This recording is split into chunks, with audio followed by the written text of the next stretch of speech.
सदर प्रकरण भुसावळ बाजार पोलीस स्टेशनला काल आपण एक रेपचा गुन्हा दाखल केलेला आहे.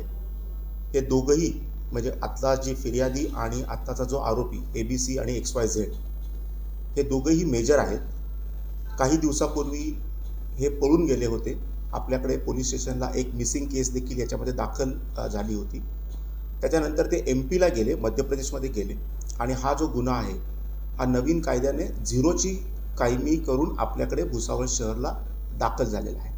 आपण तात्काळ त्याची गुन्हा दाखल करून आपण संबंधित XYZ आरोपीला आपण काल अटक केली आणि माननीय कोर्टासमोर आपण त्याला सादर केलं. सादर केल्यानंतर संबंधित आरोपीचा जो वकील आहे त्याने कोर्टामध्ये मॅरेज सर्टिफिकेट प्रोड्यूस केलं.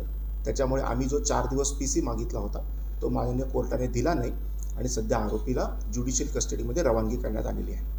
सर, फिर्यादीमध्ये धर्मांतर करणे असेल, जबरदस्तीने किंवा निकाह लावणे असेल असे म्हटलं.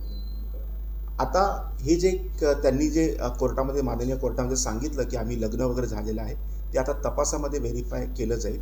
कारण ही सगळ्या ज्या काही घटना आहेत त्या मध्य प्रदेशमध्ये घडलेल्या आहेत, परंतु त्याची स्टार्ट इथून झाली म्हणून मध्य प्रदेश पोलिसांनी तो झिरोची कायमी करून आपल्याकडे पाठवलेला आहे. त्याच्यामुळे तपासामध्ये आपल्याला निष्पन्न होईल की त्यांनी लग्न केलं आहे किंवा कोणत्या पद्धतीने केलं आहे आणि त्याचं करंट स्टेटस, लिगल स्टेटस काय आहे. सर, तो विवाह सुद्धा बळजबरी लावण्यात आल्याचं एक सांगितलं जातं. फिर्यादीमध्ये असं काही उल्लेख आहे ते तुम्ही बोला. याच्यामध्ये ही जी महिला आहे हिनेच फिर्याद दिलेली आहे. त्याच्यामुळे ही फिर्याद तिने मध्य प्रदेशमध्ये दिलेली आहे. त्याच्यामुळे तिला आता आमच्या लोकांनी अजून इंट्रोगेट केलेलं नाही. तिच्याकडनं अजून माहिती घेतलेली नाही आहे. तिच्याकडनं माहिती घेतल्यानंतरच आपल्याला क्लिअर होईल की मध्य प्रदेशमध्ये नेमकी घटना काय आहे, खरोखर लग्न झालेलं आहे किंवा नाही झालेलं आहे, कोणत्या पद्धतीने झालेलं आहे याचा उहापोह तिला इन्व्हेस्टिगेट केल्यानंतरच. हा कालच गुन्हा आपल्याकडे आलेला आहे. येत्या काही काळामध्ये तो आपण तपासामध्ये निष्पन्न होईल.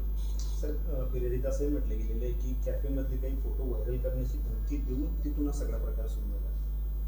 त्याच्याबद्दल अजूनही तपासामध्ये काही निष्पन्न झालेलं नाही, परंतु आता येत्या काही 1-2-3 दिवसामध्ये त्याचाही आम्ही तपास 100% करू आणि त्याच्यामध्ये देखील काही टेक्निकल एव्हिडन्स आमच्याकडे मिळतो का त्याचा देखील आम्ही 100% तपास करू आणि गुन्ह्याची कायदेशीर निर्गती करू. सर, आरोपीची पार्श्वभूमी काय आहे? तरुणीची त्याची ओळख कशी झाली काय? हे दोघंही समोरासमोर राहणारे आहेत. म्हणजे ABC आणि XYZ, मी नावं घेणार नाही, हे दोघंही एकाच मोहल्ल्यामधले समोरासमोर राहणारे मेजर सिटिझन्स आहेत. आणि यातला जो आरोपी आहे तो चालक आहे आणि यातली जी महिला आहे ती 12वी झालेली आहे.